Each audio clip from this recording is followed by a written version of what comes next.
Good morning everyone. Shrimati Mohardevi Tapadia girls college Jaswantgarh के इस YouTube channel में आप सभी का बहुत बहुत स्वागत है। आज हम जिस टॉपिक पर डिस्कस करेंगे वो है भारत में बेरोजगारी। भारत में बेरोजगारी किस कारण से है, उन कारणों की व्याख्या करेंगे और इसके निवारण पे भी थोड़ा डिस्कस करेंगे। तो भारत इतना बड़ा देश है और इसमें इतनी बड़ी पॉपुलेशन है, तो विशेष रूप से पॉपुलेशन की बात करते हैं तो जब पॉपुलेशन किसी देश में इतनी बड़ी मात्रा में होगी तो स्वाभाविक बात है कि देश में बेरोजगारी का लेवल भी अधिक होगा। दूसरा जो रीज़न है कि हमारे भारत में बड़ी मात्रा में जो विदेशों से लोग आए हैं, 1972 तक बांग्लादेश से बड़ी मात्रा में शरणार्थी आए हैं। आज़ादी के बाद भी दूसरे देशों से आए थे हमारे देश में, जैसे बर्मा से, पाकिस्तान से, दक्षिण अफ्रीका से, इंग्लैंड से जो प्रवासी बाहर गए हुए थे, उनके आगमन से भी कुछ संख्या बढ़ी थी। इसके अलावा यानी कहना मतलब बेरोजगारी का लेवल इसी वजह से बढ़ा है क्योंकि लोग आए, उनको रोजगार भी चाहिए था। इसके अलावा जो हमारे जितने भी सेक्टर है, ठीक है, चाहे गवर्नमेंट सेक्टर हो चाहे प्राइवेट सेक्टर हो, वो सारे स्लो चलते हैं, ठीक है। इसके अलावा हमारी जो अर्थव्यवस्था है एक विकासशील अर्थव्यवस्था है जो संपूर्ण रूप से कहें कि ये पूर्ण रूप से अच्छे से विकसित नहीं हुई है। इस वजह से ऐसी अर्थव्यवस्थाओं में रोजगार का लेवल है जो कमी होता है। और यदि बात करें तो क्योंकि इनमें औद्योगिक पिछड़ापन होता है, पूंजी निर्माण की धीमी गति होती है, तो इस वजह से कहीं न कहीं पैसे की प्रॉब्लम होती है।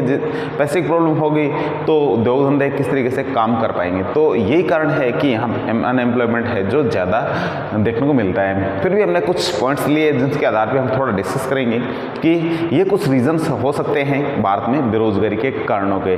तो हम वन बाय वन सभी टॉपिक पर डिस्कस करेंगे। तो सबसे पहला हमारा जो पॉइंट है वो है अर्धविकसित अर्थव्यवस्था। तो भारत की जो अर्थव्यवस्था है वो क्या है, अर्धविकसित है, यानी पूर्ण रूप से विकसित नहीं है। और ऐसी अर्थव्यवस्थाओं में औद्योगिक पिछड़ापन और कृषि पर अत्यधिक निर्भरता, यानी 70% लोग हैं जो कृषि में काम कर रहे हैं, ठीक है ना।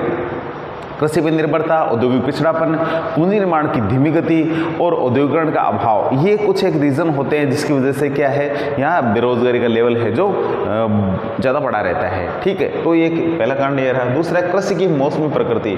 तो हमारे जो यहाँ कृषि होती है वो ज़्यादातर किस पे होती है, वो मानसून पे होती है। आप देख सकते हैं कि 70% लोग मानसून पे जो कृषि कार्य है जो कर पाते हैं, मानसून पे डिपेंड करते हैं। उनकी डिपेंडेंस जो मानसून पे है। और मानसून आप जानते हो कि कई बार अच्छा आता है तो कई बार खराब भी चला जाता है, यानी समय समय पे टाइम पे वर्षा नहीं होने के कारण कई बार दिक्कत भी हो जाती है। तो ये कुछ एक इसके जो रीज़न हो सकते हैं। तो कृषि पे ज़्यादा निर्भरता के कारण है जो ये भी एक बेरोजगारी का कारण होता है। क्यों? क्योंकि मानसून पे डिपेंड करोगे तो 6 महीने कृषि कार्य कर लोगे, लेकिन 6 महीने खाली बैठोगे, उस टाइम क्या करोगे, तो ये एक दिक्कत का मामला है। 6 महीने लोग बेरोजगार रहते हैं। यदि उनकी आय निकाली जाए पूरे साल की तो वो बहुत कम हो जाती है इस तरीके से। नेक्स्ट है जनसंख्या में तीव्र वृद्धि। तो ये तो बात छुपी ही नहीं है कि भारत में बहुत बड़ी मात्रा में जनसंख्या निवास करी और लगातार ये आंकड़े बढ़ते जा रहे हैं। भारत में एक बात कही जाती है कि प्रतिवर्ष एक ऑस्ट्रेलिया जन्म ले लेता है। करीब 2.5 करोड़ लोग हैं हर साल, ये जो बढ़ जाते हैं भारत में। तो ये एक बड़ा आंकड़ा है। तो जो 2.5 करोड़ नए आ रहे हैं तो ये लगातार बढ़ते जा रहे हैं। जैसे 18 साल पार कर लेते हैं तो इनको रोजगार चाहिए। तो रोजगार ही कहना मतलब हर साल 2.5 करोड़ रोजगार नए में निकालने की आवश्यकता होती है। तो ये एक बड़ा पेचीदा मामला है। तो बेरोजगारी तो इस तरीके से बढ़नी है।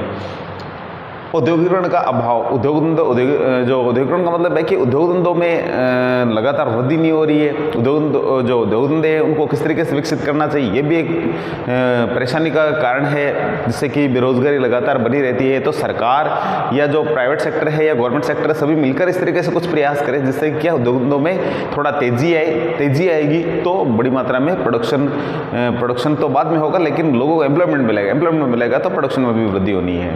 तो ये भी एक कारण है उद्योग धंधों का अभाव। तकनीकी सुविधाओं का अभाव। तो भारत में एक बड़ी समस्या और है कि हमारी जो विकासशील अर्थव्यवस्था है इसमें तकनीकी जो समस्या है वो एक बनी रहती है। किस तरीके से कि आज से हम देख रहे हैं कि जो बड़े बड़े राष्ट्र है वो बिल्कुल न्यू टेक्निक के साथ काम करें। हम आज तक या आज भी उन्हीं पुरानी टेक्नोलॉजी के साथ काम कर रहे हैं। हम नई टेक्नोलॉजी जल्दी से खरीद नहीं पाते हैं। क्यों? क्योंकि हमारा जो बड़ी मात्रा में जो पैसा है उस पर लग जाए तो हमारी आर्थिक जो ग्रोथ ग्रोथ है कहीं ना कहीं उससे प्रभावित होती है।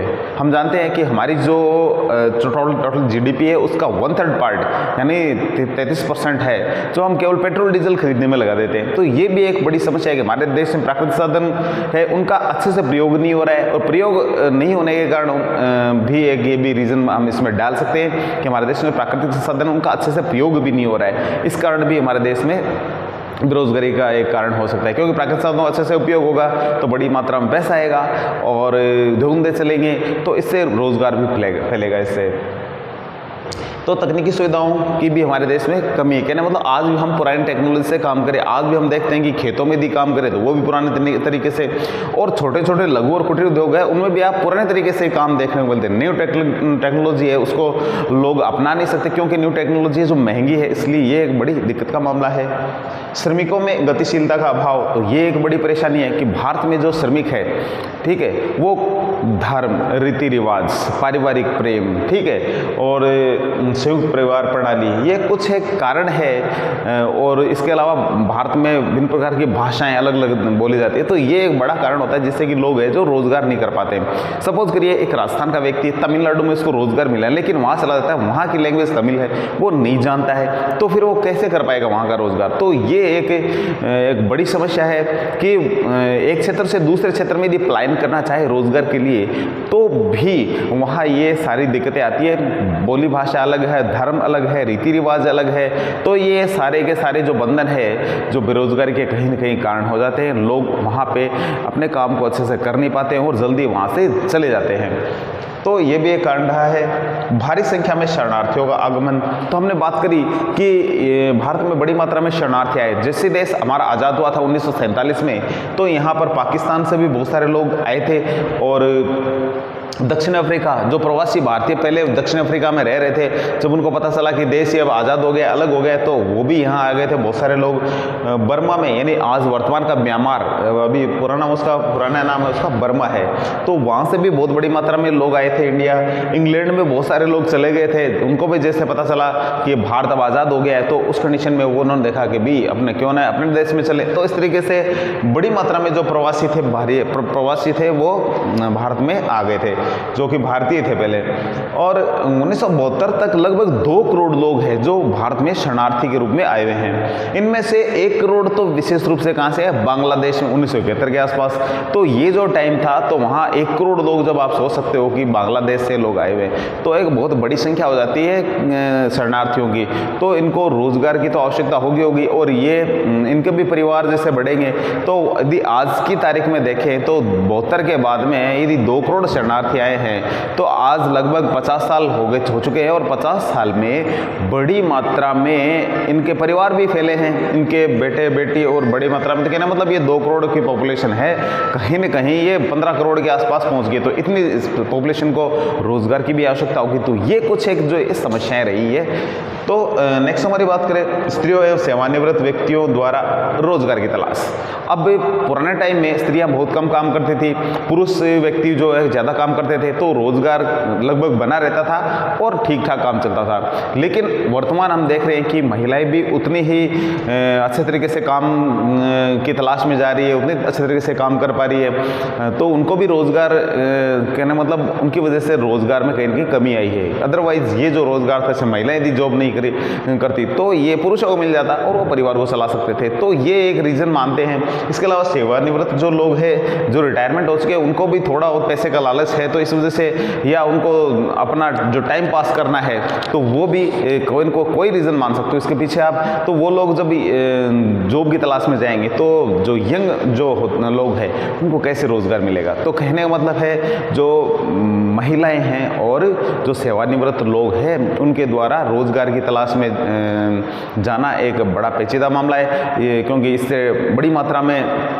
जब लोग मार्केट में चले जाएंगे जॉब के लिए, तो मार्केट में जो सैलरी का जो रेट है वो भी कहीं ना कहीं डाउन हो जाएगा, क्योंकि इसमें डिमांड और सप्लाई का जो रूल है वो लागू होता है इसकी वजह से। तो ये एक पेचीदा मामला है, सैलरी भी नीचे चली जाती है और रोज़गार भी बहुत कम हो जाते हैं। तो ये एक समस्या का कारण रहा है।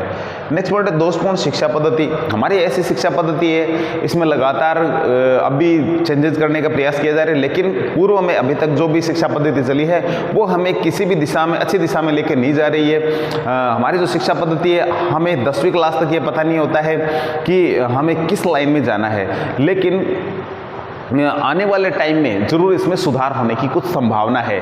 तो कहने का मतलब है, दूसरे देशों में जब पता होता है कि ये बंदा इस लाइन का है तो उस लाइन में ही उसको शुरू से डाल दिया जाता है 6ठी 7वीं क्लास से, और उसी चीज़ की स्टडी करता है। वो 8-7 साल स्टडी करता है तो एक अच्छे से कहने का मतलब है किसी भी फील्ड में काम करता है वहाँ वो परफेक्ट हो जाता है। और हमारे देश में ग्रेजुएशन करने के बाद भी लोगों को पता नहीं होता है कि क्या करें अब।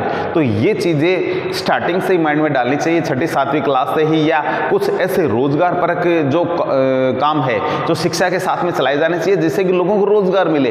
हमारी जो शिक्षा पद्धति है वो एकदम से बेरोजगारी फैलाने वाली यदि कहा जाए तो ऐसी शिक्षा पद्धति चल रही है। इसमें सुधार की आवश्यकता है। रोजगार परक यदि शिक्षा पद्धति नहीं होगी तो कहीं ना कहीं ये समस्या का कारण रहेगा।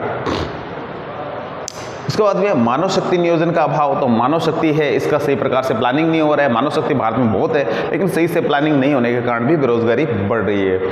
समयबद्ध रोजगार नीति एवं कार्य क्षेत्र का अभाव। समय समय पे, कहने का मतलब है ये जो रोजगार नीति बनानी चाहिए और समय समय पे जो है रोजगार से संबंधित जो कार्य क्षेत्र तय किए जाने चाहिए कि इस जहाँ मेले प्रदर्शनी वगैरह लगा करके लोगों को रोजगार दिए जा सकते हैं। हाँ, वर्तमान में हम देख रहे हैं कि थोड़ी बहुत मात्रा में तो ऐसा है, लेकिन ये एक बड़े स्तर पर होना चाहिए और हर साल कम से कम 5 से 6 बार ऐसे मेले रोजगार प्रदर्शनी किए जाने से जिससे कि लोगों को रोजगार का पता चले और लोगों को रोजगार मिल सके। तो ये भी एक प्रोग्राम है।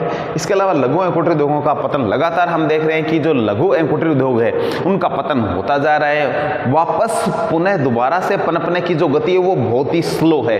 ये एक बड़ी समस्या रही है। यदि इनकी पतन तो मान ले हो रहा है, लेकिन और नए जो उद्योगपति लघु एवं कुटीर उद्योगपति है जो नए आने चाहिए सामने, या जो बैठ चुके हैं, कहना मतलब जो एकदम से डाउन हो चुके जो लघु एवं कुटीर उद्योग, उनको वापस से पनपाने का काम भी किया जाना चाहिए। तो ये एक अच्छा काम होगा जो रोजगार बढ़ाने में काम आएगा। तो ये भी एक कारण है बेरोजगारी के। आर्थिक सुधारों में रोजगार पर विपरीत प्रभाव। आर्थिक सुधार में भी बड़ी मात्रा में बेरोजगारी का इस पर व्यापक असर हुआ है। इससे कि हम लोग क्या है, हमारे देश को दूसरे देशों को हम लोगों ने आर्थिक सुधारों के दौरान बहुत सारी कंपनियां हमारे देश में आमंत्रित कर लिया। वो कंपनियां क्या है, फिर यहाँ के इंडियन कंपनी से जो कंपटीशन करती है, तो हमारे जो देश की कंपनियां कंपटीशन में यदि पिछड़ जाती है तो वो बंद हो जाती है। उनमें काम करने वाले लोग हैं वो फिर बेरोजगार होंगे। तो ये भी एक कारण रहा है कि हम लोगों ने थोड़ा सा ग्लोबलाइजेशन की ओर देखा, यानी वैश्वीकरण की ओर देखा, तो हमने दूसरी विदेशी कंपनियों को हमारे देश में आमंत्रित किया। तो आर्थिक सुधारों के दौरान ये एक हमारी एक समस्या रही है कि आर्थिक सुधारों के दौरान है जो विदेशी कंपनियों के आगमन से हमारी जो लोकल कंपनियां हैं कंपटीशन में कई बहुत सारी फेल हुई है, उनकी वजह से बेरोजगारी भी आई है। नेक्स्ट यदि बात करें आर्थिक मंदियां, तो आर्थिक मंदियां हम अपने देश की बात नहीं कर रहे हैं कि बहुत सारे देश है, जो कई देश है जो आर्थिक मंदी का शिकार हो चुके हैं। जब बड़े स्तर पे जो बहुत सारे देश एक साथ शिकार होते हैं तो ये विश्वव्यापी मंदी हो जाती है। तो विश्वव्यापी मंदी का असर भी भारत पर भी पड़ेगा, ये निश्चित है। तो ये भी एक समस्या है कि दुनिया में कहीं मंदी का दौर चला है तो वो बेरोजगारी को लेकर ही आता है। तो विश्वव्यापी मंदी का भी भारत पर असर इसका पड़ा है। क्यों? क्योंकि हो सकता भारत हमारे बहुत सारे जो लोग हैं जो विदेशों में काम करते हैं वहाँ पे मंदी है तो वापस आ जाएंगे हमारे देश में, वो बेरोजगार। और तो ये एक समस्या रही है। लास्ट पॉइंट है सार्वजनिक क्षेत्रों में बहिर्गमन की नीति। सार्वजनिक क्षेत्रों से क्या है, आजकल बहुत सारी ऐसी स्कीमें निकाल रखी है कि आप 45 से 40 तक आप रिटायरमेंट ले सकते हैं, 45 तक रिटायरमेंट ले सकते हैं। लेकिन रिटायरमेंट लेकर के वो लोग फिर रोजगार ढूंढने चले जाते हैं, ठीक है, रिटायरमेंट होने के बाद में। तो जब वो लोग इस तरीके से मार्केट में बेरोजगारी की लाइन में आ जाएंगे तो फिर एक बड़ी समस्या है। तो लगातार बेरोजगारी इस तरीके से बढ़नी है। तो आज की वीडियो में इतना ही। मिलते हैं नेक्स्ट वीडियो पे। तब तक के लिए धन्यवाद। अपने वीडियो को लाइक कीजिए, शेयर कीजिए और चैनल को यदि सब्सक्राइब नहीं किया तो वो भी ज़रूर कीजिए।